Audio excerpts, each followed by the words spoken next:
Hello, welcome to another episode of Fully Alive TV. I'm Aaron Zauber, I'm your host, and today we're going to talk about self compassion. We're going to talk about what it means to be a pioneer of the subconscious and how to create more balance and flow and harmony in our lives. I want to start us off again, as usual, with a body meditation, a body scan. And before we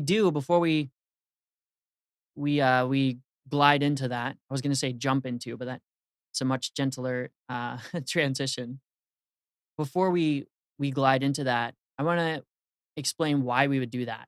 Why would we want to do a body scan, a meditation? We hear all these successful people now talking about meditation as one of the biggest keys to their success, and I would agree with that actually, but as I've mentioned on previous episodes, for years I tried to meditate, and I talked to people almost every day who have dabbled in meditation, but it really has not made a big difference for them, for most people.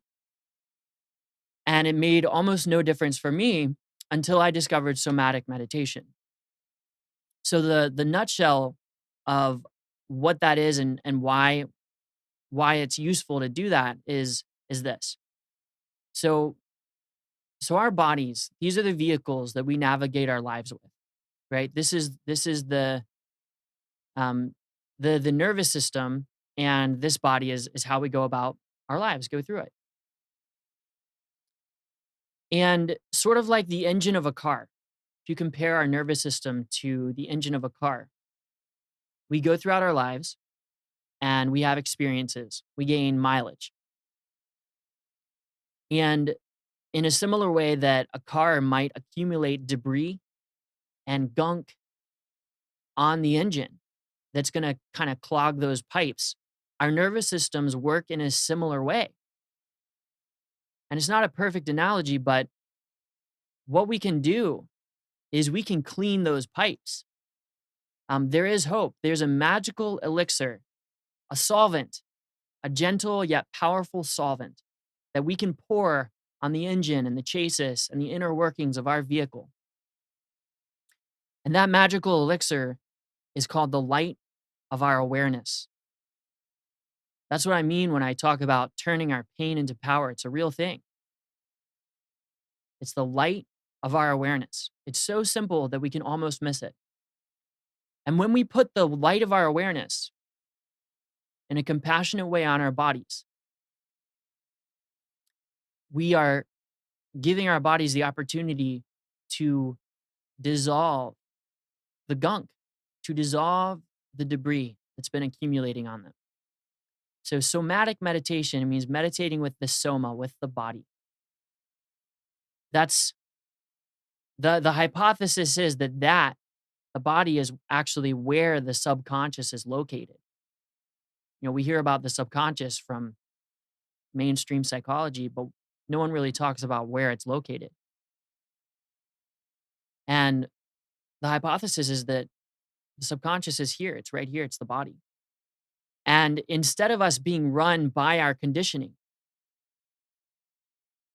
there's an opportunity for us to actually work with it, for us to see what it is and to go about our lives in a lighter way, in a way that has more peace and harmony. So, um, all right, without further ado, let's get into that. If you're, wherever you are right now, I want to invite you just to sit down or even lie down. How I do this every morning, it's on my back with my knees up, and Actually used guided well, I for a long time, I used guided meditations from Dharma Ocean.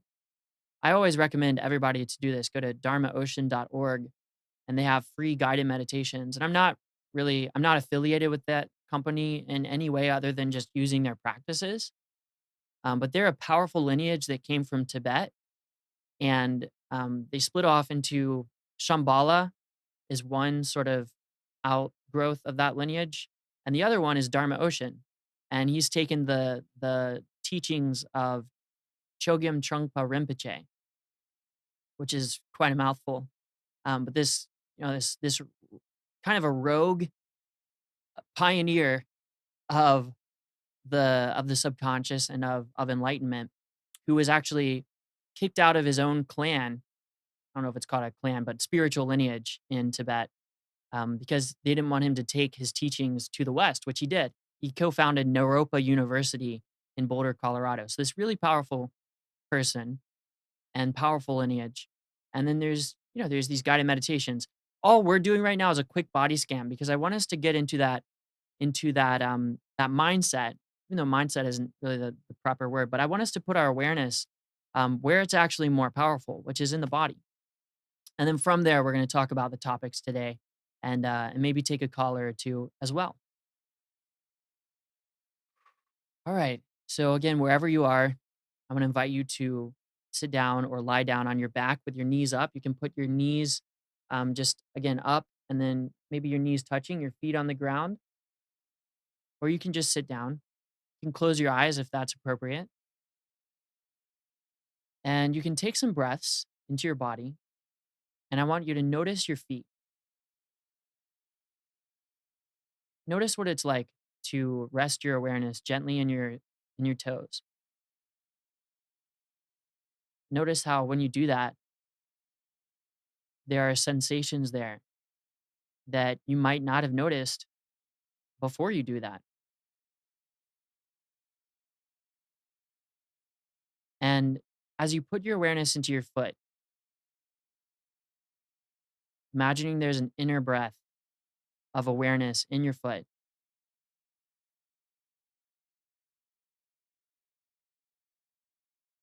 Just notice the sensations there. Consider that there is wisdom in your body, in the sensations of your feet. And it's always there offering itself to your awareness if you're willing to listen. Feeling your ankles and inviting the sensations to let go and to just be there and relax. And just gently move up your body to your shins and calves. Notice the tissue, the nerves. Maybe you can even detect the bones with your inner awareness, with your proprioception.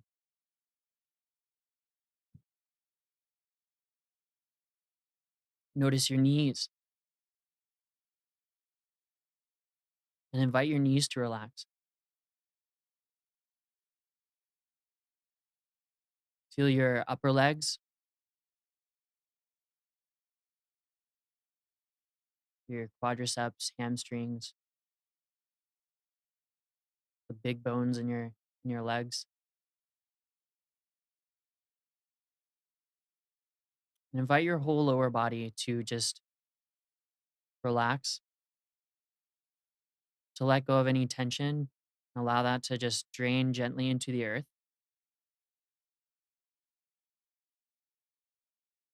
Notice your pelvis.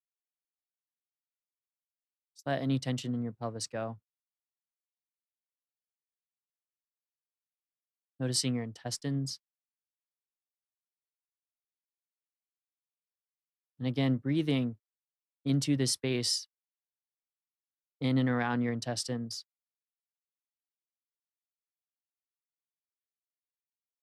your stomach, mid chest, solar plexus area. Notice your heart. There might be a world of sensations there in your heart, your upper chest. Notice your back, just scanning it from the bottom to the top, shoulder blades, inviting it all to relax and let go. Notice your shoulders. Again, breathing into your shoulders. Imagining again that there's an inner breath different from your regular breath. And that inner breath is flooding your insides with healing, with the gentle, beautiful light of your inner awareness. Feeling your upper arms, and elbows, your forearms, wrists, and hands. You might notice some tingling in the palms of your hands and in your fingers. And just again, allowing it to relax. Finally, feeling your neck and throat and your face, jaw. Relaxing the muscles in and around your eyes, your forehead. We often keep a lot of tension in our forehead. Relax your top of your head, back of your head. And now just the full body, putting your gentle, compassionate awareness into your whole body from head to toe. Imagining that it's being healed. Thankful for this moment, for the opportunity to take a moment for yourself.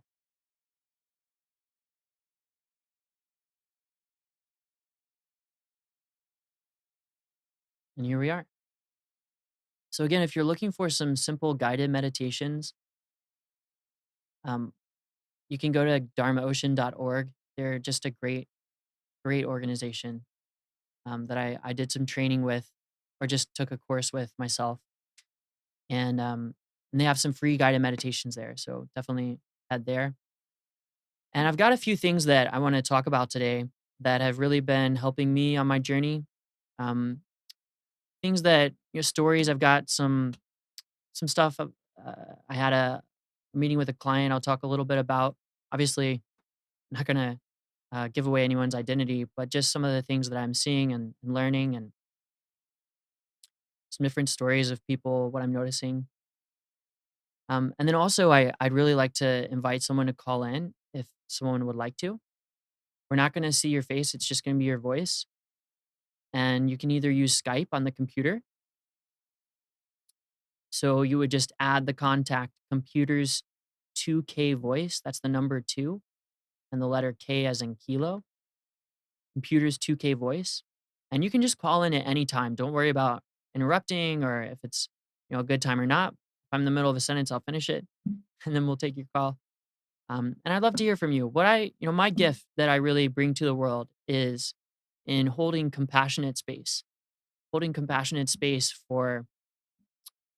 people who are on the path of self discovery and who want to dissolve some of the debris on in the engine of their vehicle, or people who are looking for some clarity and direction. We just have a conversation, just talk about it. And I'm gentle. There's I'll talk about um, one-on-one I had yesterday. I noticed all these energetic shields that someone seemed to be carrying, and we all carry these. Everyone has certain energetic shields where we carry these shields as a means of survival, actually, just so we can navigate the world. And those shields are very useful. It's important to respect that. It's important to honor someone's self sovereignty and their autonomy as a beautiful human being, and to always ask, at the very least, if, um, before going through a shield. So, again, what I noticed was just sort of this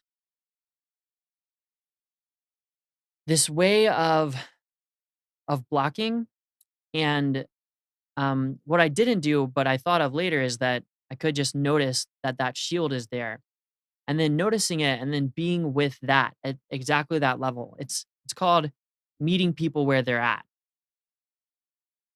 Sometimes we're used to what I would call an imbalanced masculine energy, which is kind of forceful or coercive, which is just plowing through a shield. And there may be a time and place for that. All these guiding principles that I talk about are a lot more like hypotheses for me now.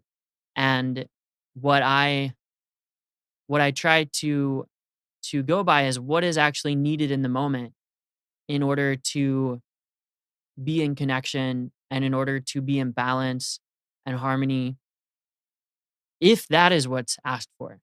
So again, just gently noticing where people are at is really what I do. And just the gift of someone being seen can begin to gently put that light of awareness on someone's engine, right? On their nervous system. And that allows the debris to dissolve. And compassion for the debris. So self-compassion, let's talk about that. Compassion for the debris itself. So, here's the deal. We find ourselves here right now. And we've been conditioned by how we were raised, our families, our society, the consciousness of this planet to be exactly who we are right now. And my hypothesis, I don't know if it's true or not, but what I believe is that's perfect. It's it's it's okay, just the way that it is. Um, our parents, all of our parents were amateurs. They didn't really know what they were doing. They did the best they could. And their parents before them, same thing. Their parents had no idea what they were doing. It was, the first time that they were parents in this life. They did the best they could. And theirs before that and before that. So if you trace all these lines back, all these lines of conditioning back, back, back, there's a whole lot of conditioning that all of us are dealing with in the present moment. It's encoded into our genetic makeup, into our nervous systems. So the task of unwinding, the task of noticing the debris, if you want to call it that, on our nervous systems in and around who we are, it's quite a heroic undertaking if someone chooses to do it. And they may or may not choose. It's not any better or worse if someone chooses it. In fact, Trungpa Rinpoche, again, the lineage holder, or the lineage, this guy who brought the lineage over to the States in the early 70s, he would actually say that the spiritual path is it should be avoided if one can,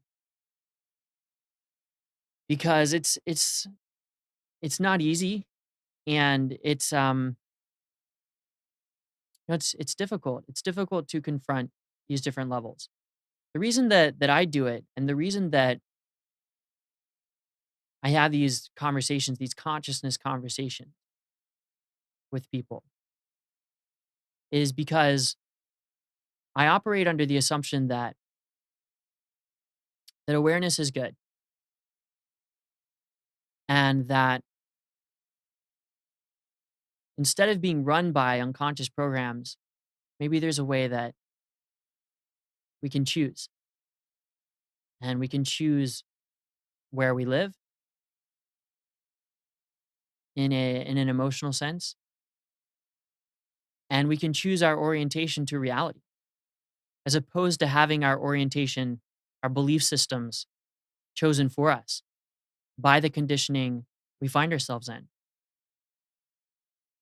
Um, so again, where we are in terms of personally and our communities and the planet is exactly where we are.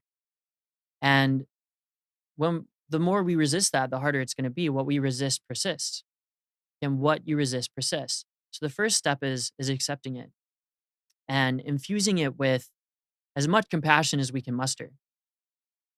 Just, hey, this is, we've come from a long history of craziness. And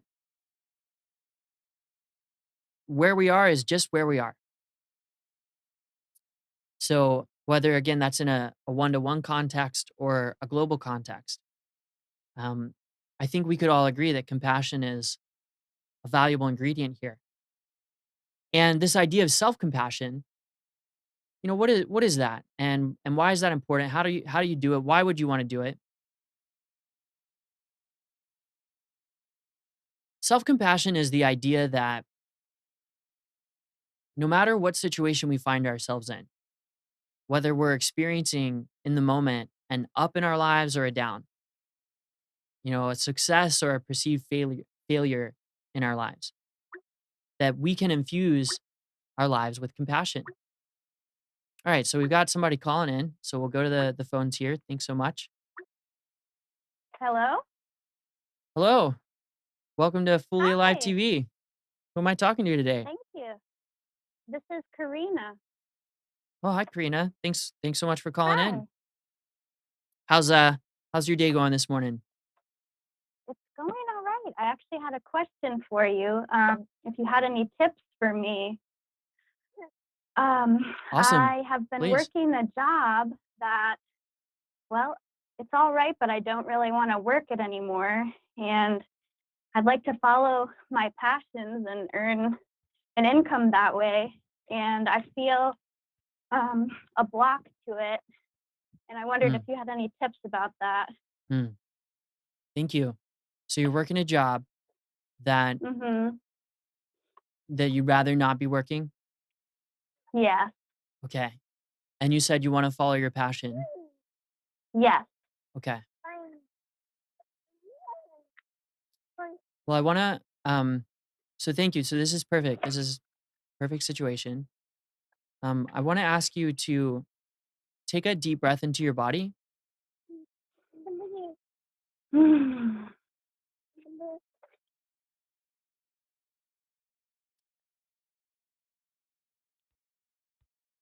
Okay. Um, tell me a little bit about tell me a little bit about your passion. Well, my passions they include healing work and energy work of a few different kinds. And I Mm, want to work, I think, one on one with people. And I mm, just feel, I think there's fear blocking me that this is what I really want. And mm. if I go for it and I fail, then I won't know what to do from there. So I feel like that might be stopping me. Beautiful. But That's I'm wondering how to navigate that. perfect. Well, so it sounds like you're clear on what the passion is, and then you beautifully identified what you feel is blocking you, which was going to be my next question. So your passion is to be a healer, you said, Yeah. Mhm. and what you feel is blocking you is fear of Yeah. failure. You said. Fear of sorry, what? Tell me a little bit about the fear that seems to be blocking you. Hmm. I feel fear that if I really put myself out there and do this thing that I really want to, I guess that I might be rejected or I'll just fail at it, and then where will I be? Mm, Um, mm, yeah, and that scares me. That fear. mm. Thank you. So fear that you might be rejected and fail. and fail. Yeah. Can you locate that fear in your body? Mm. I think it's in my heart, maybe a little in my throat too. In your heart and throat? Mhm. I want to invite you actually to notice, keep noticing where that fear is. Mm. And I wonder if you can identify where that fear is coming from. Hmm.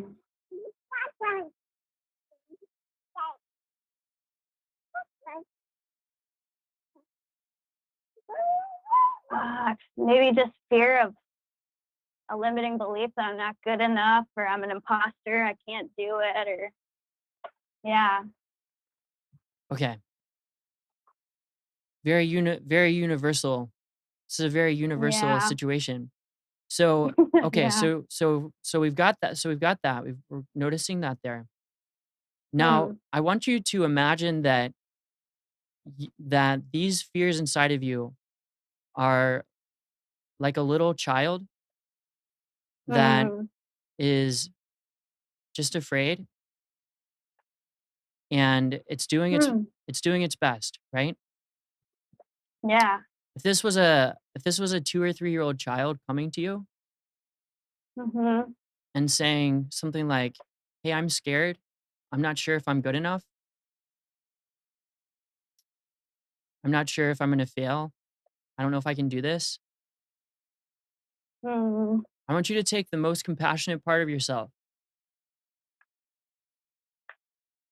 and what would that compassionate part of yourself say to this part of you that's afraid? Hmm. I guess that I am good enough and I can put it out there. I can do it. There's no reason that I'm not good enough other than the fear of it, which doesn't have to be real if I don't make it that way. Beautiful. And are you willing to gently wrap this part of yourself up in a blanket of love and compassion? And Mm. every time that it shows itself, will you just show it love and compassion and let it know that? Yeah, I have not done that actually. That's a really good um, perspective on that. So every time that it shows itself, continue to just repeat almost like a mantra, Mhm. I hear you and it's going to be okay. Mm. And I love you and you are worth it. And you are going to make it through this. And just, whatever it needs to hear. Again, just like a benevolent parent would to a small child. Mm. Yeah. Does that sound good? Yeah, that's very helpful. Thank you. Thank you so much. You're not the only person Mhm. who's having this type of issue. There's a lot of us out here who are Mm. who are in a similar position. So, thank you so much for calling in and sharing that. Mm. Thank you. Okay, have a great week. Stay You compassionate. too. Thank you. Thanks. Bye. Bye. That was really, really beautiful. I think self-compassion, the reason that it's so important is because, like I said, we have these ups and downs. We have these goals of being healers, of being, just good business people or whatever we're doing. And we encounter these voices in our lives, the voices of fear or of shame or negative emotions. And those emotions, they kind of want to take over. So when we can hold them, just like we would hold a child. And again, have compassion for those parts of ourselves, then, you can see how that's going to allow us to be healthier, more balanced people. So that was really beautiful. Thank you so much for calling in there. And and if anyone else wants to call in, just to have a simple discussion about what's going on, that'll be great too. So feel free to call in. Anyone else, Computers 2K Voice on Skype or 919-518-9773. The way that we treat ourselves, our orientation toward ourselves is going to be our orientation towards the outside. The more that we can have compassion for ourselves, the more we're going to have compassion for other people. And it's worth cultivating. It's worth reminding ourselves constantly, as much as we need it, to be kind to ourselves, to be compassionate, and to recognize that if we're in a tough time, that we may want to treat that part of ourselves like a small child who just needs help, who just needs love.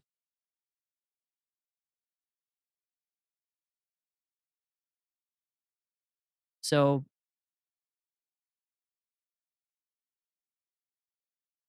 I think that's probably a wrap on the show today. I really appreciate everyone for tuning in. Um, if you have any questions, feel free to shoot me an email at aaron@fullyalive.coach. You can jot down the Skype name or the phone number and feel free to call in sometime and we can just talk about where you're at in your life, where you're headed, what seems to be stopping you.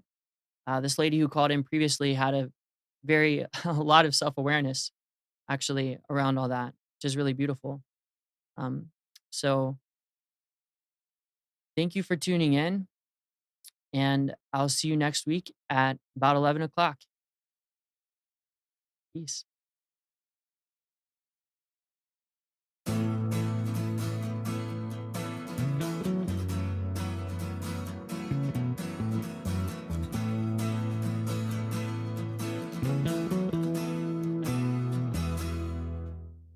You are tuned to the Nissan Communications Network. If you tuned in too late, you can always watch each program in its entirety or download an MP3 audio file of it in the archives section at nissancommunications.com. Don't forget to subscribe to our YouTube channel, follow us on Twitter, and like us on Facebook.